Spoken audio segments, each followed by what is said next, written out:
इयत्ता 12वीची 28 सप्टेंबर 2021 रोजी नवीन अभ्यासक्रमावर आधारित जी पहिली परीक्षा झाली त्या परीक्षेचा आपण OCM विषयाचा वाणिज्य संघटन व व्यवस्थापन विषयाचा पेपर आज माझ्या सर्व विद्यार्थी-विद्यार्थिनींसाठी मी सादर करीत आहे आणि सर्व विद्यार्थी-विद्यार्थिनींना बालदिनाच्या हार्दिक शुभेच्छा। आता या पेपरमध्ये या पेपरचं वैशिष्ट्य असं की नवीन अभ्यासक्रमावर आधारित हा पहिलाच पेपर आपल्याकडे बोर्ड एक्झामला झालेला आहे आणि तो कसा पेपर आपल्याला सोडवायचा आहे, त्यामध्ये प्रश्न कसे आहेत, सर्व बारकाईने अभ्यास आपण या आजच्या व्हिडिओमध्ये करणार आहोत। सर्वात प्रथम विद्यार्थ्यांनी आपल्याला 3 तास वेळ दिलेला आहे आणि गुण आहेत 80 मार्काला आणि सूचना जे दिलेल्या आहेत त्या बारकाईने अभ्यास करणं गरजेचे आहे। सर्व प्रश्न सोडविणे अनिवार्य आहे, म्हणजे 1 ते 8 प्रश्न जे दिलेले आहेत ते सर्व प्रश्न तुम्हाला सोडवायचे आहेत, एकही प्रश्न सोडवायचा राहता कामा नये। दुसरी सूचना दिलेली आहे, उजव्या बाजूस दिलेले अंक प्रश्नांचे पूर्ण गुण दर्शवितात। आपल्या उजव्या हाताला जे गुण दिलेले आहेत हे प्रश्नांचे गुण दर्शवितात। डाव्या बाजूला दिलेले अंक प्रश्नांचे क्रमांक दर्शवितात, म्हणजे डाव्या बाजूला जे अंक आहेत ते प्रश्न क्रमांक आहेत। आणि चौथी शेवटची सूचना, प्रत्येक प्रश्नाच्या उत्तराची सुरुवात नवीन पानावर करावी। बरेच विद्यार्थी एकाच पानावर 2-2, 3-3 प्रश्न सोडवतात, असं अजिबात करायचं नाहीये। बोर्ड परीक्षेला ज्या सूचना दिलेल्या असतात त्याचं तंतोतंत पालन होणं गरजेचं आहे। आता प्रश्न पहिला, मी तुम्हाला प्रश्नपत्रिका सोडवत असताना कुठल्या प्रकरणातला प्रश्न आहे हे सुद्धा सांगणार आहेत, कारण त्यामुळे तुम्हाला प्रत्येक प्रकरणाला कसं वेटेज दिलेलं आहे हे तुम्हाला नक्कीच नीट कळेल। प्रश्न पहिला अ, रिकाम्या जागी योग्य पर्याय निवडून विधाने पुन्हा लिहा। आता याला 5 मार्क आहेत आणि हा पहिला प्रश्न एकूण 20 मार्कांसाठी आहे आणि 5 मार्काला प्रत्येकाला 1 मार्क आहे। ज्या प्रक्रियेत व्यावसायिक कामे करण्याचा करार दुसऱ्याला दिला जातो त्या प्रक्रियेस टिंब-टिंब म्हणतात। आता तुम्हाला लगेच कळालं असेल की हा प्रकरण 5व्या मधला हा प्रश्न आहे आणि याचं उत्तर आहे अ बाह्य सेवा, ब व्यापार आणि क ई व्यवसाय। तर आपलं ह्याचं उत्तर असं असणार आहे की ज्या प्रक्रियेत व्यावसायिक कामे करण्याचा करार दुसऱ्याला दिला जातो त्यास बाह्य सेवा असे म्हणतात। आपण याआधी जे स्वाध्यायाचे व्हिडिओ सोडवलेले आहेत त्यामध्ये मी तुम्हाला सांगितलेच आहे की प्रत्येक प्रश्नपत्रिकेमध्ये प्रश्न वाचल्यानंतर उत्तर लिहिताना पूर्ण वाक्य लिहायचं आणि रिकाम्या जागाभरामध्ये उत्तर लिहून त्याला अंडरलाईन करायचं आहे।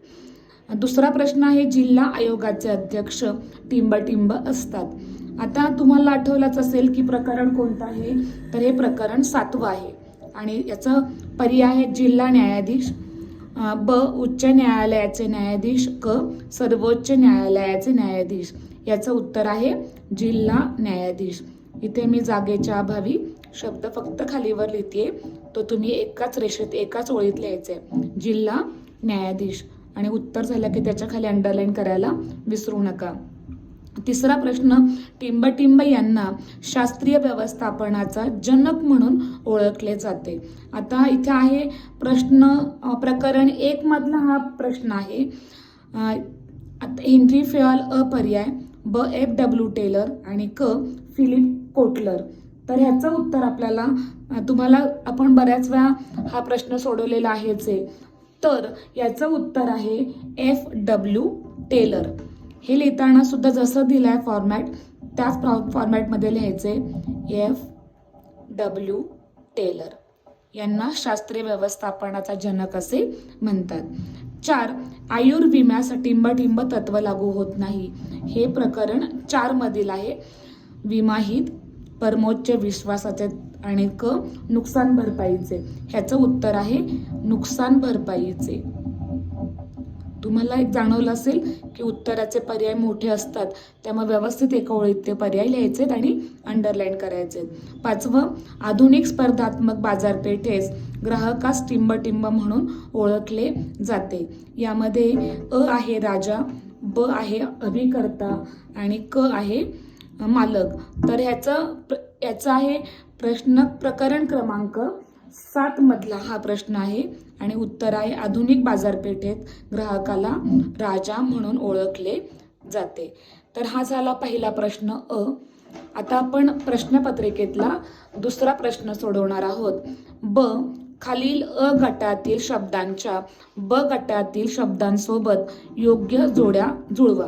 आता इथे अ गटामध्ये अ, ब, क, ड, ई 5 पर्याय आहेत. ब गटामध्ये 10 उत्तरांचे पर्याय आहेत. 5 पर्याय बरोबर आहेत, 5 पर्याय चुकीचे आहेत. आपण इथे उत्तरांचे पर्याय तुम्हाला मी लिहून देते, परंतु तुम्ही नेहमीप्रमाणे ब गटामध्येच उत्तरं लिहायची आहेत. उत्तरांचा मध्ये कॉलम करायचा नाही. निर्देशन, आता निर्देशन हे प्रकरण 2 मधलं आहे. आता निर्देशनाचं उत्तर आहे 3 नंबर. एक प्रक्रिया जी सूचना, मार्गदर्शन, संवाद आणि प्रेरणा देते.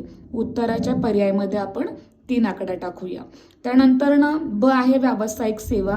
व्यावसायिक सेवा प्रकरण 4 मधलं आहे.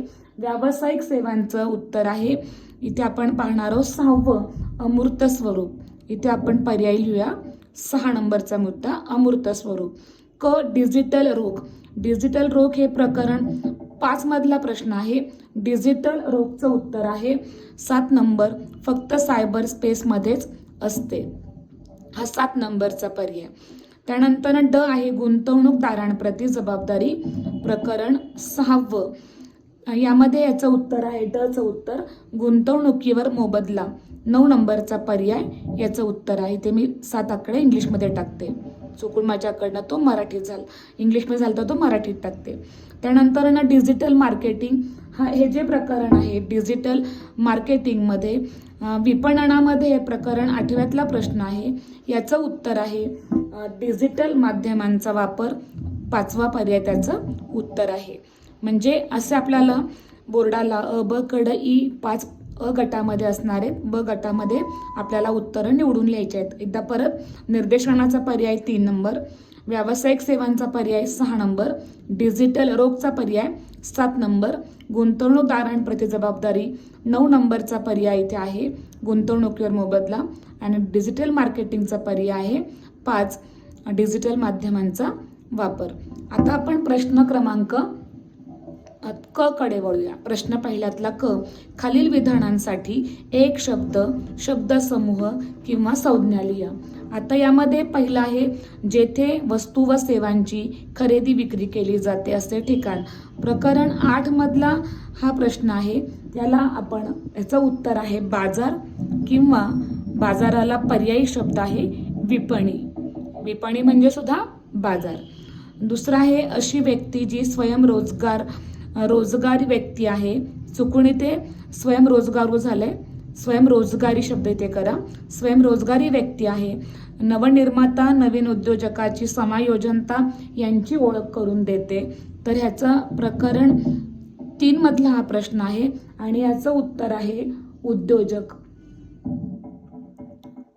उद्योजक ही अशी व्यक्ती आहे की जी स्वयंरोजगारी असते, नवनिर्माता असते, नवीन उत्पादनाची समायोजनता यांची ओळख करून देते.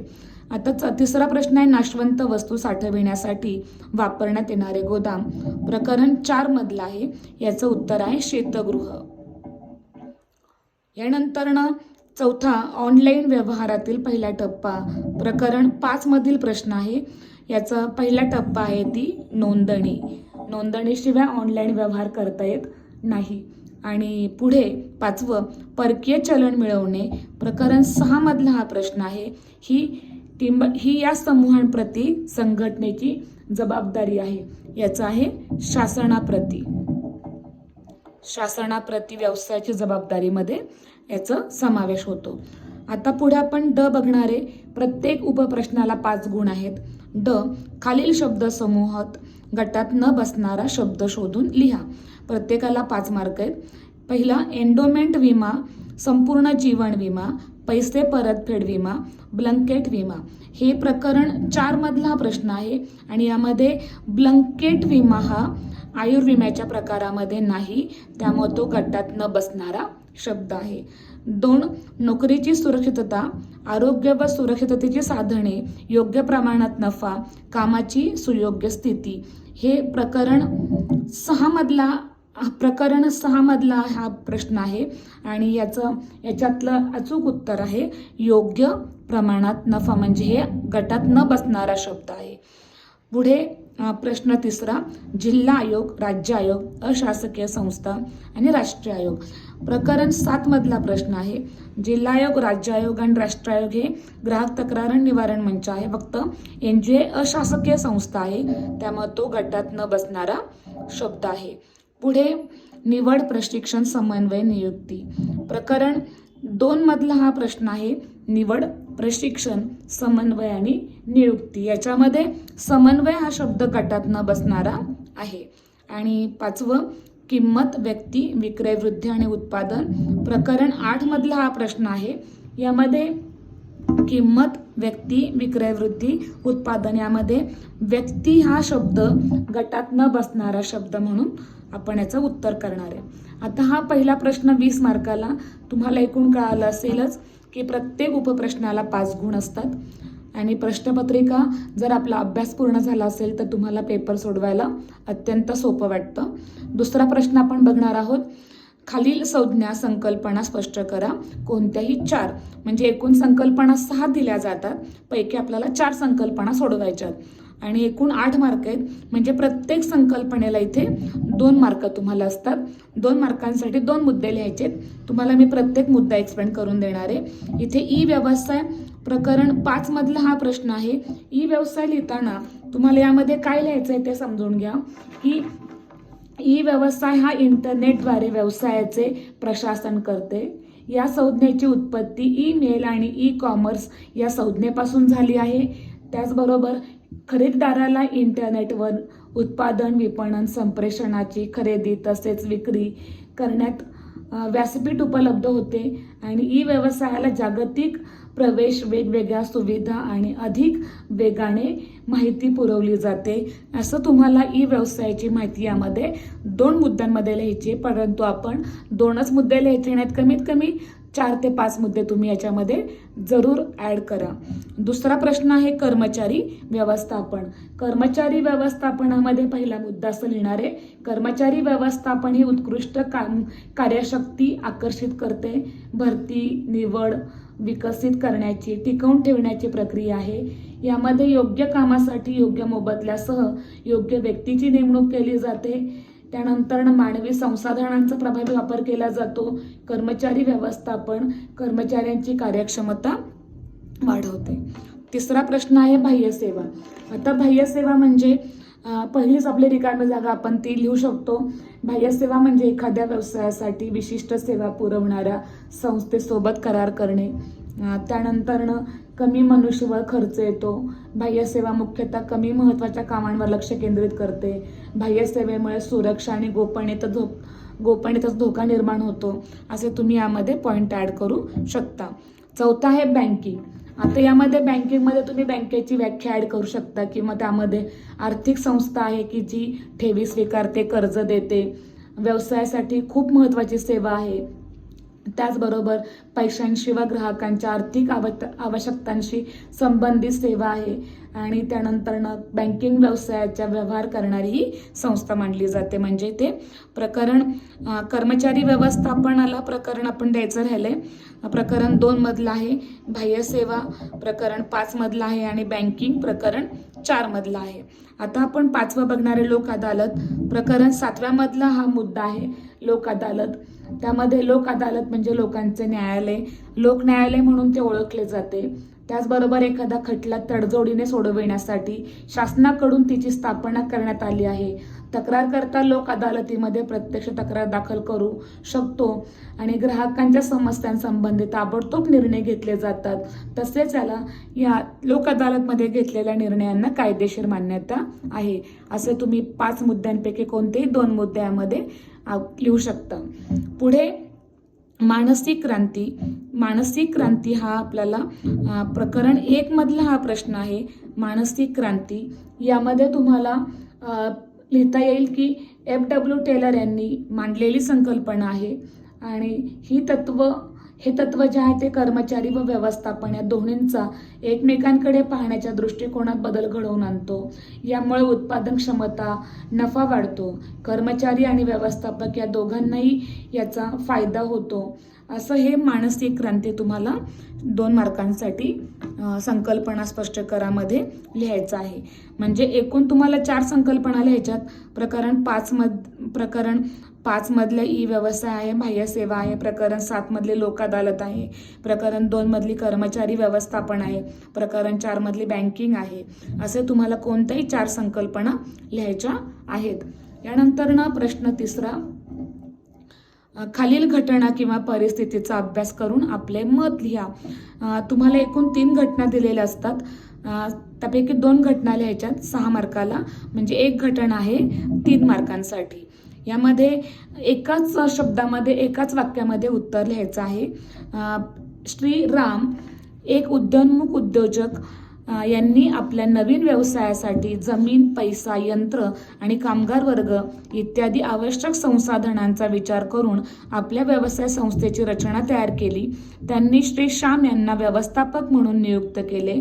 श्री राम यांनी कर्मचाऱ्यांची निवड, प्रशिक्षण आणि विकास तसेच कर्मचाऱ्यांचा मोबदला ठरवणे यासारख्या जबाबदाऱ्या श्री श्याम यांना दिल्या आहेत. श्री राम यांनी कर्मचाऱ्यांना दिलेल्या मानकानुसार कर्मचाऱ्यांनी केलेल्या कार्यावर देखरेखीसाठी श्री शुभम यांचीही नियुक्ती केलेली आहे. तसेच गरजेनुसार श्री शुभम कर्मचाऱ्यांना उपाययोजना सुचवतात. या संदर्भात खालील व्यक्तींकडून व्यवस्थापनाची कोणती कार्य केली जातात? म्हणजे हे प्रकरण 2 मधली घटना आहे. यामध्ये काय विचारले की पहिल्यांदा श्री राम यांनी कोणतं कार्य केलेलं आहे? तर श्री राम यांनी नियोजनाचं कार्य केलेलं आहे. म्हणजे उत्तर काय लिहिणार? नियोजन. इथे विचारले काय प्रश्न की खालील व्यक्तींकडून व्यवस्थापनाची कोणती कार्य केली जातात? व्यवस्थापनाची 6 कार्य आहेत: नियोजन, संघटन, कर्मचारी व्यवस्थापन, निर्देशन, समन्वय आणि नियंत्रण. यापैकी श्रीराम यांनी कोणतं कार्य केले? तर त्यांनी नियोजनाचं कार्य केले. श्री श्याम यांनी व्यवस्थापनाच्या कार्यामधलं कोणतं कार्य केलेलं आहे? तर कर्मचारी व्यवस्थापन किंवा काही जण याला कर्मचारी प्रशासन शब्द सुद्धा लिहितात, ते सुद्धा बरोबर आहे. 3रा प्रश्न आहे, श्री शुभम यांनी व्यवस्थापनाचं कोणतं कार्य केले? तर शुभम यांनी व्यवस्थापनाचं निर्देशनाचं कार्य केलेलं आहे. म्हणजे तुम्हाला एका शब्दालाच 1 मार्क आहे, त्यामुळे हा प्रश्न स्कोरिंगचा आहे.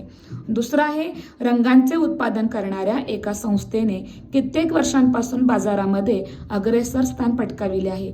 प्रक्रिया न केलेले विषारी स्वरूपाचे टाकाऊ पदार्थ ते नदी किनाऱ्यावर फेकून देतात, ज्यामुळे जवळपासच्या खेडेगावांमध्ये अनेक आरोग्यविषयक समस्या निर्माण झालेल्या आहेत. हा प्रकरण 6 मधला प्रश्न आहे. आणि यामध्ये पहिला प्रश्न विचारला गेलेला आहे, रंग उत्पादन करणाऱ्या संस्थेने त्यांच्या कोणत्या स्वरूपाच्या जबाबदारीकडे दुर्लक्ष केलेले आहे? तर यामध्ये पर्यावरणाप्रती जबाबदारी या त्यांच्या जबाबदारीकडे दुर्लक्ष केले. पर्यावरणाप्रती जबाबदारी. किंवा त्यामध्ये तुम्हाला असंही काही विद्यार्थ्यांना असं वाटेल की समाजाप्रती सुद्धा याचं उत्तर अचूक येऊ शकतं. समाजाप्रती म्हणजेच पर्यावरणाप्रती सुद्धा ही जबाबदारीकडे या रंग उत्पादन करणाऱ्या संस्थेने दुर्लक्ष केलेलं आहे. ते कोणत्या प्रकारचे प्रदूषण निर्माण करतात? तर हे रंग उत्पादन करणाऱ्या कंपनी हे जलप्रदूषण किंवा काही ठिकाणी काही विद्यार्थी पाणी प्रदूषण सुद्धा लिहितील, तर ते सुद्धा बरोबर आहे. पुढे 3रा प्रश्न, या संस्थेद्वारा करावयाच्या खबरदारीच्या उपायांपैकी कोणताही एक उपाय सांगा.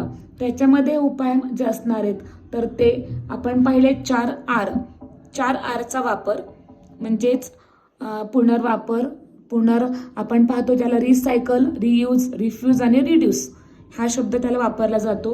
किंवा टाकाऊ पदार्थांचे व्यवस्थापन करणे. टाकाऊ पदार्थांचे व्यवस्थापन त्या रंग उत्पादन करणाऱ्या कंपनीने केली पाहिजे, असं आपण त्यामध्ये उपाय सांगू शकतो. 3रा प्रश्न आहे, श्री वेद यांनी धनादेशाद्वारे पैसे दिले. हा प्रश्न प्रकरण 5 मधला आहे.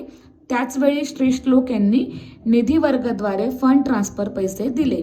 तर कोणाचे पैसे जलद पद्धतीने दिले जातील. यामध्ये आहे की श्री श्लोक यांचं उत्तर आहे, कारण श्री श्लोक यांनी काय केले, ऑनलाईन हा फंड ट्रान्सफर केलेला आहे. उत्तर श्री श्लोक आहे. कोणाचे पैसे देण्याची पद्धती पारंपरिक आहे, तर श्री वेद यांनी धनादेश दिलेला आहे, त्यामुळे ती पद्धत पारंपरिक आहे. कोणाची पैसे देण्याची पद्धती ही ई व्यवसाय संबंधित आहे, तर श्री श्लोक यांनी जे ऑनलाईन फंड ट्रान्सफर केलेला आहे ती ई व्यवसायाची पद्धती मानली जाते. आता प्रश्न तिसरा आपण पाहूया. चौथा प्रश्न पाहूया. खालील संज्ञांमध्ये फरक स्पष्ट करा. म्हणजे खालील फरक स्पष्ट करा. तुम्हाला 4 फरक दिलेले आहेत, त्यापैकी एकूण तुम्हाला 3 फरक म्हणजे एका फरकाला 4 मार्क आहेत.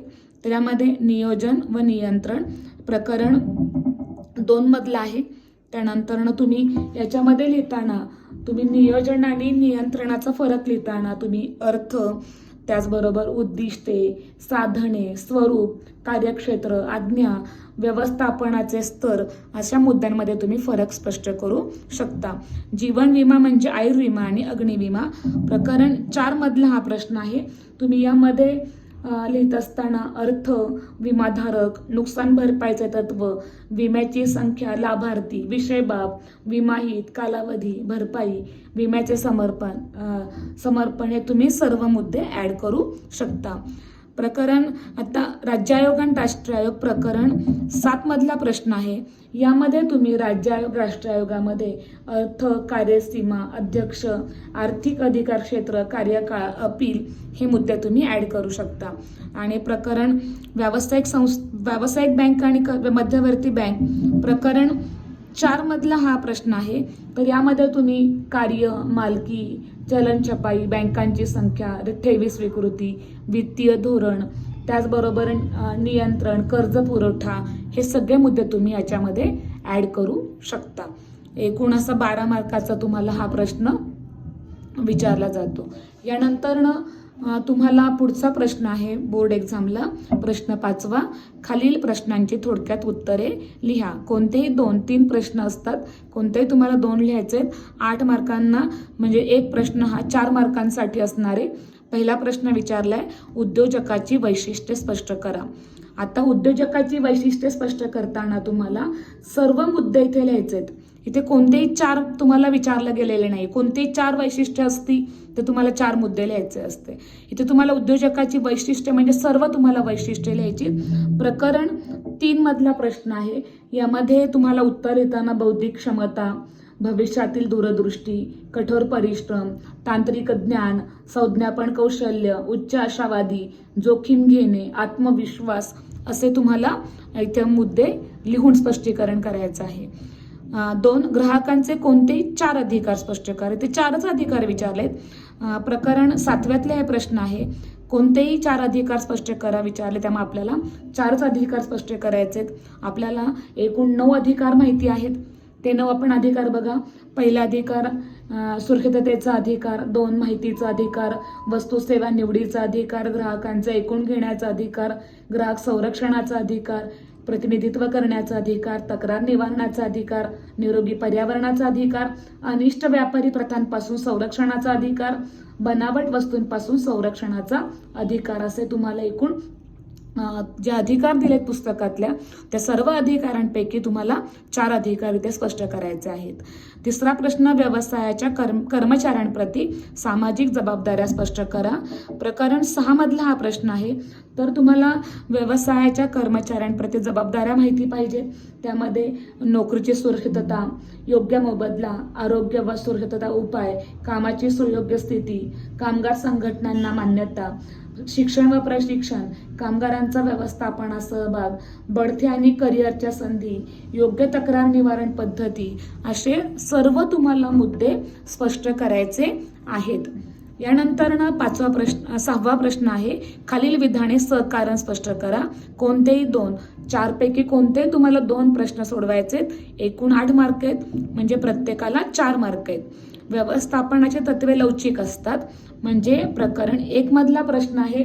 याचं तुम्हाला उत्तर लिहिताना जरी 4 मार्क असतील तरी 4 मार्कांसाठी 4च कारणं न लिहिता तुम्ही कमीत कमी 2 कारणे जास्त लिहिणं अपेक्षित आहे. त्यामध्ये पहिलं कारण आहे व्यवस्थापनाची तत्वे, कृती आणि व्यवस्थापकीय निर्णय घेण्यास मार्गदर्शक ठरतात. व्यवस्थापनाची तत्वे निरीक्षण, विश्लेषण आणि प्रयोगातून निर्माण केली जातात. व्यवसायाची तत्वे, व्यवस्थापनाची तत्वे परिस्थितीनुसार बदलता किंवा सुधारता येतात आणि परिस्थितीनुसार व्यावसायिक व्यवस्थापन, कुटुंब व व्यवसायात बदल करता येतो. आणि शेवटचं उदाहरण जे कारण आहे ते सध्याचे आधुनिक जग हे गतिमान आहे, त्यामुळे व्यवस्थापन तत्वेही लवचिक असतात, हे आपण सकारण स्पष्ट करून देऊ शकतो. दुसरं आहे नियोजन हे व्यवस्थापनाचे मूलभूत कार्य आहे. प्रकरण 2 मधला हा प्रश्न आहे. यामध्ये कारण तुम्हाला लिहिताना नियोजनामध्ये करावयाची कामे आधीच ठरविली जातात. नियोजन ही तार्किक विचार करण्याची, तर्कशुद्ध निर्णय घेण्याची वैचारिक प्रक्रिया आहे. ती निर्णय घेण्यासाठी उपयुक्त आहे. नियंत्रणासाठी, मानके ठरविण्यासाठी नियोजन उपयुक्त आहे. व्यवस्थापनाची सगळी कार्ये नियोजनावर आधारित असतात, अशी आपण त्यामध्ये कारणे लिहू शकतो. तिसरा प्रश्न आहे ग्राहक संरक्षण कायदा ग्राहकांच्या हितासाठी संमत करण्यात आला आहे. प्रकरण 7 मधला हा प्रश्न आहे. यामध्ये तुम्हाला उत्तर लिहिताना अशी कारणं तुम्हाला लिहायची की या कायद्यान्वये ग्राहकांच्या हक्कांना सर्वप्रथम मान्यता दिली. हानिकारक, अपायकारक वस्तूंच्या विपणनात प्रतिबंध आणला गेला. या कायद्यान्वये ग्राहकांना अनेक अधिकार देण्यास आले आहेत. तसेच ग्राहकांच्या समस्या सोडविण्यासाठी तक्रार निवारण यंत्रणा इथे कार्यान्वित केलेली असते आणि ग्राहकांच्या तक्रारींचे निवारण करण्यासाठी विविध यंत्रणांचा वापर केला जातो, असं तुम्हाला इथे कारणं लिहायची आहेत. 4थं विधान आहे विपणने ग्राहकांसाठी उपयुक्त आहे. प्रकरण 8 मधला हा प्रश्न आहे. यामध्ये तुम्हाला उत्तर लिहिताना, कारणं लिहिताना वस्तूंविषयी जागृती वाढविणे, दर्जेदार वस्तूंचा पुरवठा, विविध वस्तूंचा पुरवठा, ग्राहकांचे समाधान, नियमित वस्तूंचा पुरवठा, ग्राहकांचा सहभाग, असे सर्व मुद्दे तुम्हाला स्पष्टीकरण करून द्यायचे आहेत. यानंतर प्रश्न 7वा, खालील प्रश्न सोडवा. 3 पैकी 2 प्रश्न आहेत, 10 मार्काला, म्हणजे प्रत्येकी प्रश्न तुम्हाला इथे 5 मार्काला सोडवायचा आहे. पहिला प्रश्न आहे हेनरी फेयल यांची व्यवस्थापनाची कोणतीही 5 तत्वे स्पष्ट करा. आपल्याला 14 तत्वे माहिती आहेत, पैकी कोणतीही 5 तत्व स्पष्ट करायची. तर हे प्रकरण आपल्याला पहिलं प्रकरण 1 मधला प्रश्न आहे हा. हेनरी फेयल यांची जी तत्व आहेत 14, त्यातली कोणतीही 5 तत्व लिहायची. त्यामध्ये 1 कामाच्या विभागणीचे तत्व, अधिकार जबाबदारीचे तत्व, शिस्तीचे तत्व, आदेशातील एकवाक्यतेचे तत्व, निर्देशनातील एकवाक्यतेचे तत्व, सामूहिक हितापेक्षा वैयक्तिक हिताला दुय्यम स्थान देणारे तत्व, केंद्रीकरणाचे तत्व, मोबदला तत्व, अधिकार साखळीचे तत्व, सुव्यवस्था तत्व, समान न्यायाचे तत्व, कार्यकाळाच्या स्थैर्याचे तत्व, पुढाकार घेण्याचे तत्व, संघभावनेचे तत्व, अशा 14 तत्वांपैकी तुम्हाला 5 तत्वे स्पष्ट करायची आहेत. दुसरा प्रश्न आहे समाजासाठी विपणनाचे असणारे महत्त्व स्पष्ट करा. प्रकरण 8 मधला हा प्रश्न आहे. त्यामध्ये महत्त्व म्हणजे पहिला मुद्दा राहणीमानात वाढ, रोजगार पुरवणे, वितरण खर्चात घट, ग्राहक जागरूकता, राष्ट्रीय उत्पन्नात वाढ, ग्राहकांच्या अपेक्षांची पूर्तता, असे सर्व मुद्दे तुम्हाला इथे स्पष्ट करायचे आहेत. तिसरा आहे गोदामाची कार्ये. प्रकरण 4 मधला हा प्रश्न आहे. गोदामाची कार्य स्पष्ट करा. सर्व कार्य तुम्हाला लिहायची आहेत. मालाची साठवण, किंमत स्थिरीकरण, जोखीम पत्करणे, वित्त पुरवठा, वर्गवारी आणि प्रतवारी, वाहतूक, वेळ आणि स्थल उपयोगिता, प्रक्रिया, असे सर्व मुद्दे तुम्हाला इथे स्पष्टीकरण करून द्यायचे आहेत, कारण ह्याला 5 मार्क आहेत. आता शेवटचा प्रश्न बघूया आपण. प्रश्न 8वा, खालील प्रश्नांची सविस्तर उत्तरे लिहा. कोणताही एक. 2 प्रश्न दिलेले आहेत, याला 8 मार्क आहेत. एकच 2 पैकी प्रश्न तुम्हाला सोडवायचा आहे. पहिला प्रश्न आहे विमा म्हणजे काय, विम्याची तत्वे स्पष्ट करा. तुम्हाला 2 मार्कांसाठी इथे व्याख्या लिहायची आणि 6 मार्कांसाठी तुम्हाला इथे तत्व लिहायचे. त्यामध्ये परमोच्च विश्वासाचे तत्व, विमाहिताचे तत्व, नुकसान भरपाईचे तत्व, प्रत्यासन तत्व, योगदानाचे तत्व, नुकसान कमी करण्याचे तत्व आणि सर्वसाधारण कारण तत्व, असे तुम्हाला तत्व इथे पूर्ण तत्व 7च्या 7 स्पष्टीकरण करायचे आहेत. दुसरा प्रश्न विपणनाची कार्ये सविस्तर स्पष्ट करा. तर विपणनाची जी 13 कार्ये आहेत ते तुम्हाला इथे सविस्तर स्पष्ट करायची. त्यामध्ये विपणनाची तुम्हाला इथे व्याख्या लिहायची गरज नाहीये.